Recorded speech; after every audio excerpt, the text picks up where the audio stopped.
C'était attendu, cette fois-ci c'est officiel, le Lausanne Sport ne jouera plus en Super League la saison prochaine.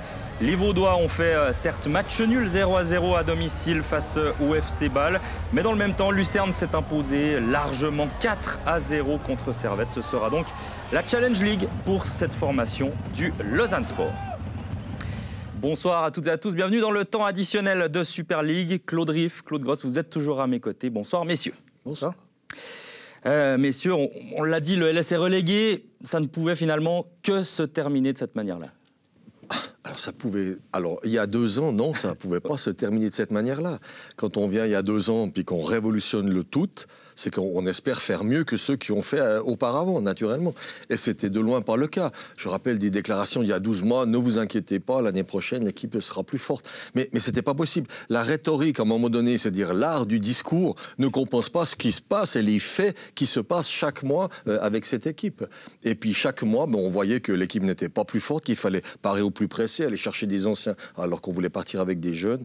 Et puis voilà, c'est un projet. À un moment donné, vous savez, on ne peut pas venir comme ça de l'étranger et croire qu'on a tout compris de la Suisse et puis qu'on peut s'imposer et puis que ça va être facile. Non, il n'y a rien de facile. Et pour les jeunes joueurs, c'est plus facile de jouer dans un rayon de 50 km que de 500. Et ça, je peux le prouver parce que j'ai des statistiques de tous les internationaux suisses juniors et A. Et donc, on ne peut pas croire que 8-10 jeunes de l'extérieur vont faire un grand Lausanne Sport. Alors, je parle peut-être beaucoup trop, mais effectivement, ce Lausanne Sport-là, on n'a jamais senti, en tout cas ces 12 derniers mois, quelque chose de positif, quelque chose qui s'améliorait. Et en fait, c'était une autoroute directe en direction de la Challenge League. Une saison longue pour ce LS, trop d'erreurs en coulisses, trop d'erreurs sur le terrain. Finalement, difficile de se maintenir dans des conditions pareilles, on peut le dire. Oui, mais les erreurs en coulisses ont amené les erreurs sur le terrain parce qu'il y a eu des choix qui ont été faits. Et après, il y a eu des choix à Noël où encore des jeunes de la maison sont partis. Donc, je le redis, ce projet jeune qu'on nous avait vendu, moi, je n'étais pas contre parce que c'était bien. Mais simplement, il s'est vite perdu, ce projet jeune, et on a compris que l'entraîneur n'était plus de qualité, mais on l'a compris seulement à la 19e journée et pas à la 18e. On a peut-être perdu un peu de temps à aller chercher un entraîneur à l'étranger. Claude l'a dit, pour les joueurs, c'est la même chose. Il faut s'adapter au pays où vous arrivez. C'est pas la même culture, c'est pas le même championnat. Et j'ai l'impression qu'on s'est vraiment perdu en partant d'un projet jeune et en finissant par un projet où il y avait le feu partout, et on a pris des anciens, des joueurs qui avaient plus joué, qui étaient plus compétitifs, et on n'a pas pu redresser la barre. Et ce qui est dommage, c'est que ce qui avait été fait avec Pablo Iglesias comme directeur sportif, l'arrivée d'Ineos, enfin, parce que c'est compliqué à Lausanne de trouver du monde, va nous faire franchir un palier, va mettre Lausanne dans le championnat à partie haute et les installer définitivement. Et c'est tout l'inverse, vous repartez en 2e division, presque sur une feuille blanche. Donc c'est dramatique, c'est triste. Vous avez 2 Lausannois ou ex-Lausannois sur le plateau. C'est vrai qu'on n'est pas joyeux ce soir parce que c'est très dur, mais on a eu le temps de voir venir, et on s'est malheureusement fait à l'idée que ça serait comme ça. On parle beaucoup d'erreurs finalement en coulisses. C'est vrai que c'est plutôt en début de saison qu'elles viennent, ces erreurs. Ça a tout chamboulé dès le début avec ces nombreux changements. Et après, par la suite, c'était trop tard pour réagir. Excusez-moi, mais l'erreur, c'est Pablo Iglesias, il y a 2 ans, qui a justement préparé le tout, qui était l'homme de la maison avec des gens de la maison. Du moment qu'ils ont licencié Pablo Iglesias, ça a tout changé, excusez-moi. Et le message était épouvantable pour tous les Vaudois, pour tous les gens en place. Parce que lui, il était le garant, c'était le ciment qui cimentait le tout. Et Lausanne faisait une montée dans son nouveau stade. Et là, je ne comprends pas qui a pris une telle décision, qui se justifie absolument pas. Et puis pour finir, en enlevant tout ce qui est suisse et vaudois et lausannois, eh bien voilà, les gens qui sont arrivés, excusez-moi, le constat, il est catastrophique. Et puis, du point de vue sportif, c'est un échec, mais cuisant. Un échec cuisant en voulant justement imposer que des choses de l'extérieur sans tenir compte des gens qui étaient en place. Donc pour moi, il y a 2 ans, ce licenciement de Pablo, on se rappelle qui était au moment où l'équipe accédait à la Super League, a été incompréhensible, et on paye ce licenciement pour moi parce qu'il y a eu un effet boule de neige qui en fait montré les intentions. Les gens qui sont venus, ils ont dit on ne vient pas en Suisse pour donner des leçons, c'est le contraire. On est venu en Suisse et on vous donnera des leçons. Puis maintenant, la leçon, c'est quoi? On redescend en étant un triste relégué à 21 points.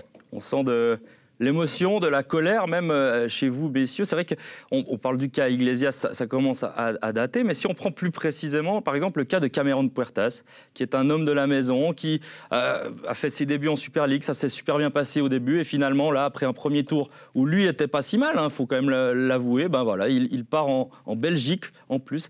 Ça fait partie des choses qui vous frustrent aussi? Alors, il était pas mal, il était très bon. Il était très bon. Maintenant, c'est son choix. Lui, si sur son contrat, il a une possibilité de partir, je ne l'ai pas vu son contrat, mais visiblement, il avait une possibilité de partir à Noël. Il a utilisé cette clause de sortie pour aller voir ailleurs. Ok, c'est un joueur, c'est Puertas. C'est embêtant, c'était encore un du club. Mais il y avait moyen de compenser. Il n'y a pas que le problème de Puertas qui est parti à Noël qui a fait que cette équipe est partie en dégringolade. À Noël, il y avait 11 points. 12 points à Noël, donc le mal était déjà fait. Le LS n'a donc pas réussi à se maintenir. Après 2 saisons dans l'élite, le club va devoir se reconstruire désormais à nouveau depuis l'échelon inférieur. Récit d'un parcours accidenté. Loïc Refait. Fin de la saison 2020-2021. Le LS, néo-promu, se classe 6e. Mission maintien réussie pour Giorgio Contini, tout de même remercié, remplacé par Ilija Borenović. Ilija Borenović est un choix, non pas un choix par défaut, c'est un vrai choix. Ilija a démontré depuis toutes ces années sa capacité à travailler avec des jeunes joueurs. Ce choix a été fait, c'est un choix d'avenir. Qui profite de la glissade de Jens et qui en 2 temps parvient à tromper Moridio. L'entame de saison est catastrophique. Le groupe n'est pas prêt et la défense prend l'eau. 8 buts encaissés en seulement 3 rencontres. Corner, peut-être à 2. Non, ça sera Legnani tout seul. C'est sur la ligne des 5 mètres et c'est 3-1 pour Grasshopper. Les Vaudois essuient 3 cinglants revers contre Saint-Gall, Zurich et Getse. C'est pas parce qu'on a mal commencé qu'il faut tout jeter ou je sais pas quoi. On est serein, on bosse. La semaine, on travaille très bien. Donc du coup, on va faire des points et on va tourner cette situation. Et il y a du mieux.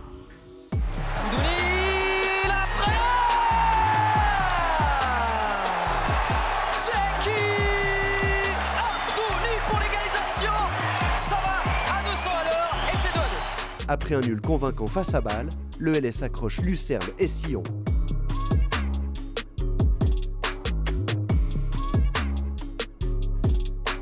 Là, on est dans une bonne dynamique sur les 2 derniers matchs et il faut garder ça, il faut prendre le positif et essayer d'aller commencer à gagner des matchs et chercher les points.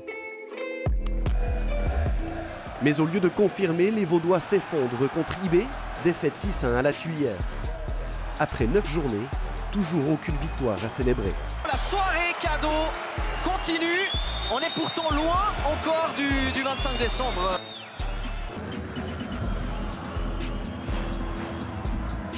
Supporters et joueurs en pleine communion, une scène rarissime cette saison.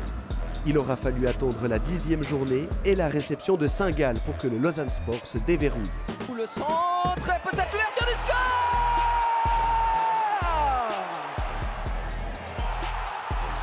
Le premier but de la saison de Cameron Puertas. Moins de 8 minutes, 2 buts d'avance pour le LS. Tout roule cet après-midi à la Tuilière pour le moment. Cameron Puertas emmène le groupe et Ilija Borenović signe sa première victoire dans l'élite. Mais le LS ne trouve toujours pas son rythme, malgré 3 précieux points décrochés à Saint-Gall lors de la 14e journée. Fin novembre, le club sombre dans une crise profonde. D'abord humiliés 3-0 à domicile dans le derby du Lac, les Lausannois réagissent grâce à un nul à Bâle avant d'être battus par Zurich et Sion. À Noël, le LS n'a gagné que 2 rencontres. Les supporters s'impatientent. Ça risque de durer quelques instants, ces explications. Regardez Moridio qui prend la parole. Cameron Puertas, moteur de l'équipe avant la trêve, signe en Belgique. La direction sportive tente de corriger le tir, mais la situation se détériore encore. L'année 2022 débute sur une gifle 5-1 à la Tuilière face à Saint-Gall. Le revers de trop pour Ilija Borenović qui est remercié, remplacé par le Français Alain Casanova. Mais la spirale négative se poursuit. Après 7 défaites consécutives, les supporters grondent. La rencontre face à Lucerne doit être interrompue. Le divorce est proche entre le club et ses supporters. Le fossé se creuse encore un peu plus après 2 nouveaux revers contre Sion et Zurich. 9 défaites en série, ça fait très mal. Mais avec le printemps, l'espoir renaît. Zeki Amdouni est en feu, 8 buts en 5 matchs. Il porte son équipe à bout de bras. Le LS remporte ses 2 premiers matchs de 2022 contre Servette et Lugano.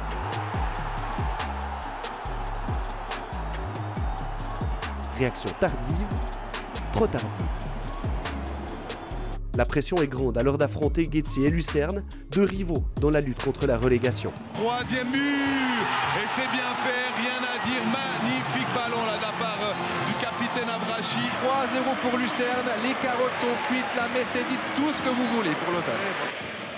On a eu des 2 matchs décisifs, très importants contre Getse et aujourd'hui contre Lucerne. Et, ouais, on n'était pas capable de gagner 2 matchs, 0 points. Et aujourd'hui, c'était une finale, on a dit ça. On a perdu. Félicitations à Lucerne et pour nous, oui. Ah, ça va être très difficile.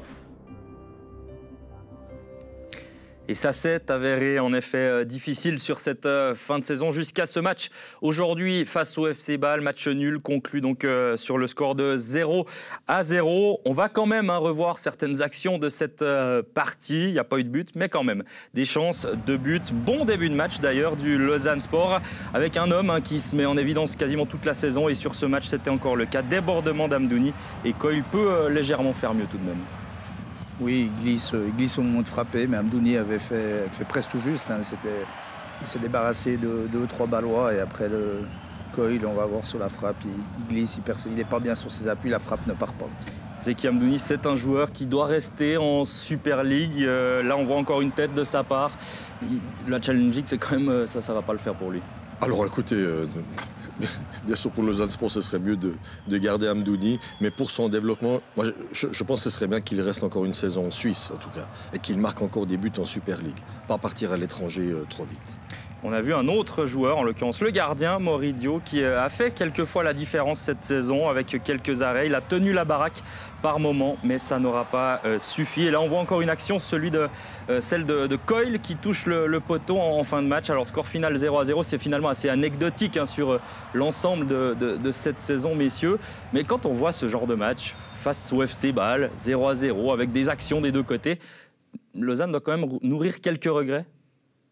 Je ne sais pas, sur une saison, vous avez 21 points, on l'a déjà dit, les regrets, il manque beaucoup trop de points, il en manque en tout cas une quinzaine minimum au bas mot pour s'en sortir, donc il faut presque en faire le double, donc c'est sur une saison. Alors oui, il y a une période début avril où ils ont fait 3 matchs 7 points, et même là on a essayé d'y croire parce que c'était mieux. Et puis derrière, il y a de nouveau eu cette série, donc voilà, sur une saison, c'était trop peu pour prétendre à plus. On voit ce que fait Lucerne au 2e tour, on voit ce que fait Saint-Gall. Ils ont réagi à Noël alors qu'ils étaient en difficulté. Et Getse, même s'ils sont dans le dur aujourd'hui, ils ont 36 points. Donc le travail a été fait avant, il se fait sur toute la saison et pas sur un match comme ce soir. On a vos réactions, messieurs, mais on va également aller à la Tuilière puisqu'il y a une réaction lausannoise, celle de Simone Grippo. Simone Grippo, le classement ne ment jamais. Lausanne est officiellement reléguée. Aujourd'hui, 21 points seulement. C'est la moins bonne équipe de Super League et cette relégation, à la fin, elle est vraiment logique. Oui, en effet, le tableau ne monte pas. On n'a fait que 21 points. Bon, ça reste encore 3 matchs. Mais bon, ça ne suffit pas. Lucerne, ils étaient plus forts. Les autres équipes, ils étaient plus forts que nous. C'est dommage parce qu'on voit qu'est-ce qu'il y a autour ici du Lausanne Sport.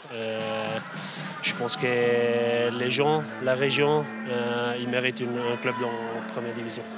Il y a eu des erreurs un peu à tous les étages, en tout cas vu de l'extérieur. Est-ce que vous avez la sensation, vous portiez le brassard aujourd'hui, vous avez eu la sensation que l'équipe a tout donné cette saison sur le terrain? Oui, je crois, oui. Parce que je pense qu'il y a un footballeur professionnel et il ne donne pas tout chaque match. Il s'est trompé de boulot. Et bon, dans le sport, tu peux gagner, tu peux perdre. On n'était pas capable cette saison de montrer, je pense, ça que normalement l'équipe elle est capable de montrer parce que je pense aujourd'hui ils ont montré qu'ils ont des qualités. Et c'est dommage, mais rien. J'ai vu aujourd'hui des matchs, j'ai vu des jeunes lausannois qui ont beaucoup de talent et je reste positif pour le futur. Oui. Trois matchs nuls contre le deuxième du classement. Voilà, ça vous donne de l'espoir. Est-ce que vous avez quand même la sensation d'avoir été mis dans les meilleures conditions pour éviter cette relégation? Pardon, je n'ai pas compris. Est-ce que vous avez la sensation que tout le monde a tout fait, que vous avez été mis dans les meilleures conditions pour que l'équipe évite la relégation en termes de décision de vos supérieurs? Moi, à la fin, je suis joueur en termes de décision. Moi, je crois, monsieur le ministère Casanova, il est venu, il a donné tout. Il a vraiment créé un peu l'équipe un peu plus dynamique et tout comme ça. Et je crois aussi, premier tour avec Bobo, on a beaucoup de matchs que ça manquait pas beaucoup et on n'était pas capable de gagner. Je crois que c'est le tout, c'est pas seulement toujours les entraîneurs, les directeurs et tout. Je pense que chaque joueur, il doit regarder aussi soir dans la glace et demander s'il était vraiment au niveau cette saison. Et ça, c'est la première chose que chacun il doit faire. Après, les décisions, ce n'est pas les joueurs qui font ça et ce n'est pas moi qui décide ça. Et moi, la première chose que j'ai fait le résumé. Je me demande si moi, j'étais au niveau ou non. Et après, on verra qu'est-ce qu'on va créer à partir de la nouvelle saison. Vous avez toujours dit que vous y croyez tout le temps. Est-ce qu'il n'y a pas un moment où vous vous êtes dit là c'est mort, on n'y arrivera plus? Non. Parce que si on gagne à Grasshopper, on est à 4 points quand on va jouer à Lucerne. On n'était pas capable. Bon, c'est la vérité qu'aujourd'hui c'était dur parce qu'on savait qu'on doit gagner tous les matchs et Lucerne perdre tous. Et bon, aujourd'hui c'était dur, mais quand même je crois que l'équipe il a montré caractère aujourd'hui. Les jeunes joueurs, Alvin Sanchez et tout comme ça me met positif pour le futur. Et bon, je suis désolé pour tout le monde autour du club. J'espère qu'on retourne dans un an. Le Lausanne Sport est relégué. Ça veut aussi dire que le FC Lucerne ne sera pas 10e de cette Super League. Les Lucernois ont de leur côté fait leur part du contrat face au Servette FC avec plusieurs réussites marquées par les hommes de Mario Frick. Tout d'abord, celle-ci en première mi-temps, 38e minute. C'est Aboubacar en bon renard des surfaces qui va conclure cette action. Le tir de Dreger était raté, mais c'est bien conclu de la part d'Aboubacar. Oui, il est là, il peut récupérer la mauvaise frappe. Il y avait un Servetien qui coupait leur jeu, Diallo Seferrer à l'autre bout du terrain, qui avait taclé, qui n'a pas eu le temps de se replacer. Et Aboubacar n'a pas tremblé. Et des buts, il y en aura même plusieurs dans cette rencontre. Servette n'est pas forcément dans son match. Et c'est surtout en fin de partie que les hommes de Mario Frick vont continuer leur petit bonhomme de chemin. On passe à la 67e minute avec Aboubacar qui est quand même dans tous les bons coups. Mais on veut quand même relever ce geste au départ d'Ougrini. C'est la grande classe. C'est magnifique à voir. Après, une passe dosée dans la chaîne défensive. Et puis un 2-0, magnifique but. Ça fait quand même la différence, ce genre de joueur, ce genre de geste. Philippe Ugrinic, là, il prouve quand même que Lucerne est à sa place. C'est ce qui déclenche l'action. C'est ce qui permet après d'enchaîner. S'il fait un crochet où il perd la balle, Lucerne ne peut pas sortir. Il y avait deux Servettiens. Donc, bien sûr que c'est lui qui déclenche le tout. Et après, tout est bien fait. Sorgic, qui n'est plus marqué depuis un moment, a pu se relancer. Et tout roule finalement pour Lucerne parce que même les remplaçants vont se mettre à marquer. Vous parlez de Sorgic qui lui a remarqué n'avait pas marqué depuis longtemps. Eh bien Ndiaye va également se mettre en évidence. Là on peut le dire, Lucerne est de retour. Oui, mais il est de retour depuis quelque temps, c'est pas aujourd'hui. Et regardez le jeune Yachari qui est la grande surprise de cette année 2022. Un super joueur qui a trouvé sa place en numéro 6. Et puis Ndiaye qui a dû jouer un peu plus le rôle de joker depuis quelques matchs. Mais quand il rentre, il donne à fond, tout comme Sorgic. Il y a un vrai esprit. Je crois que vraiment Mario Frick, avec son équipe, ils ont créé un état d'esprit. Et ça s'est vu pratiquement à tous les matchs. Et on a failli le rater au moment du direct, mais il y a bien eu un 4e but à la 87e minute, marqué par Čumić. Encore un remplaçant qui marque. Là, on peut le dire, la confiance après le 3-0 contre Lausanne, désormais 4-0 contre Servette, elle est bien là pour Lucerne. Ah oui, mais quand on voit jouer Lucerne, on ne pense pas que c'est une équipe qui est en danger de relégation. D'ailleurs, sur 2022, je ne connais pas leur classement, mais ils sont sur la première partie. Donc, effectivement, depuis que Frick est arrivé, il a mis 1-2 matchs pour trouver son équipe et ses réglages. Et depuis, c'est une équipe qui qui en plus des points fait plaisir à voir parce qu'il y a du jeu, il y a du spectacle. Et aujourd'hui, même si Servette était à 10, ils en ont quand même marqué 4. Donc pour une équipe qui est barragiste, c'est plutôt bien. Et si Lucerne s'impose, ça veut aussi dire qu'il y a d'autres équipes en haut désormais, hein, Getse et Sion qui étaient devant Lucerne, qui se sont mis en... Pardon, en difficulté, ouais, effectivement. Et puis, donc, on va passer directement au match de Getse-Sion. Mes excuses, je me suis un petit peu perdu. Avec le match de Getse-Sion qui était à 14h15, c'est Jérôme Crétac qui vous résume cette partie. Le FC Sion retrouvait le Letzigrund pour la 4e fois de la saison. Un stade qui ne lui a pas vraiment souri jusque-là avec un bilan de 3 défaites pour 14 buts encaissés. Les Valaisans restaient tout de même sur une victoire face aux Sauterelles le 30 janvier dernier. Il faut attendre la dernière minute de la première période pour voir Getse offrir à ses supporters une première occasion. Elle est l'œuvre d'Arigoni, auteur d'un très joli mouvement et permet à Fickencher de s'illustrer. Précisons qu'avant cela, Stojkovic s'était vu refuser justement un but pour une position de hors-jeu à la 12e minute.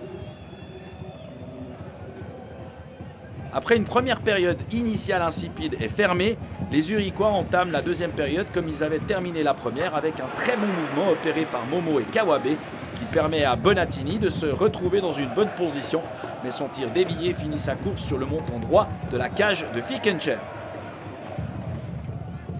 Le portier sédunois, une nouvelle fois mis à contribution 12 minutes plus tard, ferme parfaitement son angle pour s'opposer à cette frappe de Bola qui s'était pourtant défait de Cipriano.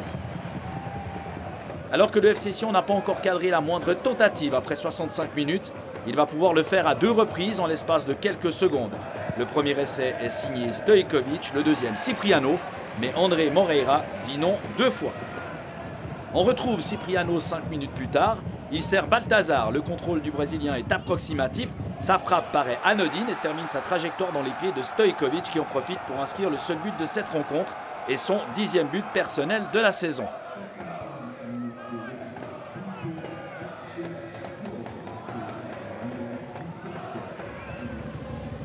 La formation de Contigny aura encore une dernière opportunité dans les arrêts de jeu, mais la tête de Loosely passe juste à côté du cadre. Score final 0-1, les Valaisans empochent 3 points ô combien précieux et peut-être même décisifs. Heureusement qu'une fois ça tourne de notre côté. J'ai vu beaucoup de fois qu'on a fait un bon entame de match, on a même mené et après pour les dernières minutes perdre des points. Aujourd'hui ça n'a pas été le cas.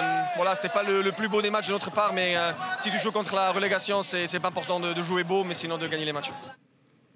On a vu un FC Sion plutôt timide, plutôt peureux en première mi-temps, mais ensuite c'est vrai qu'il y a eu une deuxième mi-temps intéressante. Ces deux visages finalement, on les aura vus presque sur l'ensemble de la saison. Oui, un petit peu, c'est vrai. Alors, bien spéculé, défensivement, très bien en place, parce que Sion a encaissé passablement de buts, mais là, ils ont vraiment bien bloqué toutes les attaques de Grasshoppers.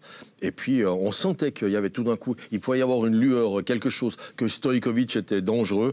Et puis ça n'a pas manqué. Et ça donne quand même une marche pour le match de mercredi. Parce que si Sion fait match nul mercredi, il garde ses points d'avance. Je pense que là, c'est un vrai pas pour ne pas disputer ces matchs de barrage. En revanche, si je peux rebondir, c'est vrai que la marge, Grasshopper, commence à l'avoir de moins en moins, avec surtout un calendrier compliqué. Ouais, Getse a un calendrier compliqué, effectivement. Si Lucerne viendrait à gagner à Sion, c'est vrai que ça remettrait alors, tout le monde dans la gonfle à 1 point ou 2 points. Maintenant, Sion, effectivement, peut gérer, il devra gérer, mais ces 4 points, ils sont, Dieu sait, importants pour Sion parce qu'ils ne peuvent pas déjà se faire passer devant par Lucerne, quoi qu'il arrive. Donc ça, c'est quand même important parce que Sion aurait pu se retrouver mercredi barragiste. Et là, c'est plus la même chose avant d'aborder les 2 derniers matchs. Si on revient sur la rencontre du jour, vraiment, c'est vrai que Sion, Tramezzani, du coup, a fait du Tramezzani tout craché, on peut le dire. Oui, c'est ce qu'il veut, c'est bien défendre, et ils le font bien. Ils l'avaient très bien fait contre balle à la maison, c'était, j'allais dire, aussi un 0-0, ce qui n'est pas le cas aujourd'hui. Aujourd'hui, ils ont trouvé la faille, ils ont eu des espaces, ils ont bien joué le coup. On sait que Stojkovic est très dangereux, il lui faut souvent peu d'occasions pour marquer. Aujourd'hui, ils ont fait tout juste. Le spectacle, ma foi, ça plaît ou ça plaît pas, ça c'est selon.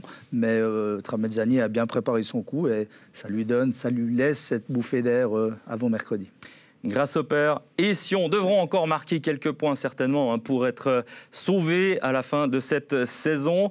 De mon côté, je vous dis de ne pas oublier, évidemment, match après match, c'est ce soir à 20h avec Mike Pérez et ses invités. Gabès Chapuisat, Jérôme Créta et Guillaume Fèvre seront à votre place, messieurs, pour débattre évidemment de la relégation du Lausanne Sport, les choix récents également qui ont été faits au LS. Et il y aura aussi un tout petit peu d'Europe avec les finalistes des 3 compétitions continentales qui sont connues. Juste avant de se quitter, on va juste avoir un œil sur les tableaux de cette Super League avec les résultats et surtout le classement. Tout d'abord, Zurich en vert, Lausanne en rouge. On commence à avoir vraiment les choses qui se mettent en place dans cette Super League. L'Europe va être encore en jeu entre Bâle, IB et Lugano. Et surtout, donc on l'a dit, durant toute l'après-midi, cette place de barragiste entre Sion, Getse et Lucerne. Les résultats, les victoires de Lugano, de Zurich, de Sion et de Lucerne et le match nul 0-0 de Lausanne contre Bâle qui ne suffit pas pour rester dans l'élite. Voilà, il est temps pour moi de vous remercier, Claude Riff et Claude Gross, pour cette belle après-midi de football. Et petit message adressé évidemment à toutes les mamans, à la mienne notamment évidemment. Bonne fête à toutes et désolé pour cet après-midi de football finalement. Pour la suite, restez évidemment sur Blue Sport. Il y a encore de quoi se faire plaisir ce soir. Bye bye.